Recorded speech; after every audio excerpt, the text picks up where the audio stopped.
సంవత్సరాల తరబడి ఎన్ని మందులు వాడినా మీ మోకాల నొప్పులు తగ్గట్లేదా? ప్రాణ పెయిన్ క్లినిక్ లో అత్యాధునిక చికిత్స.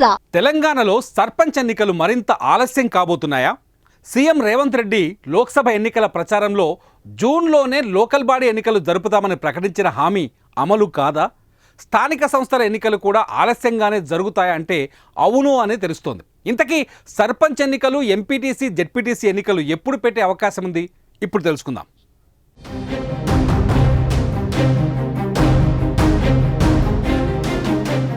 తెలంగాణ రాష్ట్రంలో 2019 కొత్త సంవత్సరం తొలి రోజునే సర్పంచ్ ఎన్నికల నోటిఫికేషన్ జారీ అయింది. జనవరి 21, 25, 30 తేదీల్లో పంచాయతీ ఎన్నికలకు అప్పుడు పోలింగ్ జరిగింది. దీంతో ఈ ఏడాది ఫిబ్రవరి 1 నాటికి సర్పంచ్ల పదవీ కాలం ముగిసింది. అయితే అప్పటికి కొత్తగా ఏర్పడిన కాంగ్రెస్ ప్రభుత్వం అదే ఊపులో వెంటనే సర్పంచ్ ఎన్నికలు జరిపిస్తుందని అందరూ భావించారు. కానీ సమయం సరిపోదు అనుకున్న రేవంత్ సర్కార్ పంచాయతీలకు అధికారులను ఇన్ఛార్జీలుగా నియమించింది.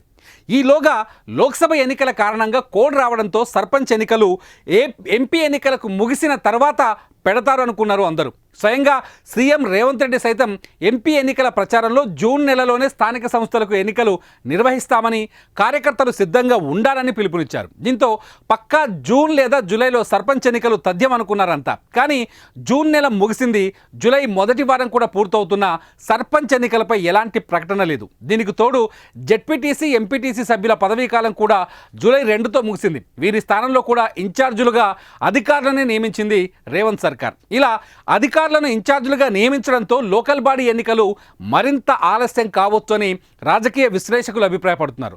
ఇకపోతే సర్పంచ్ ఎన్నికల్లో రిజర్వేషన్లు ప్రభుత్వానికి పెద్ద తలనొప్పిగా మారినట్టు తెలుస్తోంది.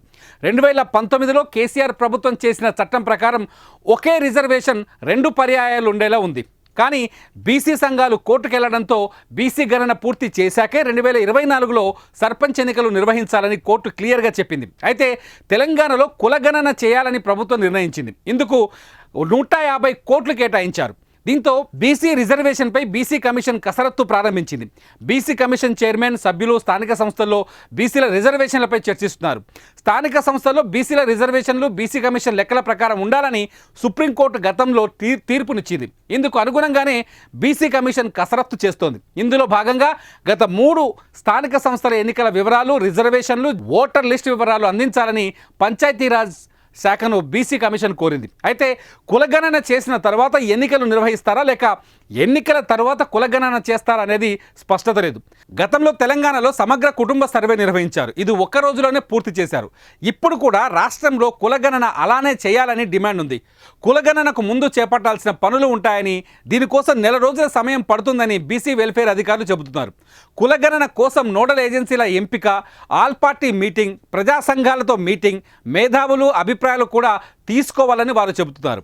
రాష్ట్రంలోని బీసీ లెక్కలు తేలకపోవడంతో ఎన్నికలకు మరింత సమయం పట్టొచ్చని భావిస్తున్నారు. ఏది ఏమైనా ఏ విషయం అనేది ప్రభుత్వం ప్రకటన చేస్తే బాగుంటుందంటున్నారు తెలంగాణ ప్రజానీకం అంతా. చూద్దాం ప్రభుత్వం ఎలా స్పందిస్తుందో.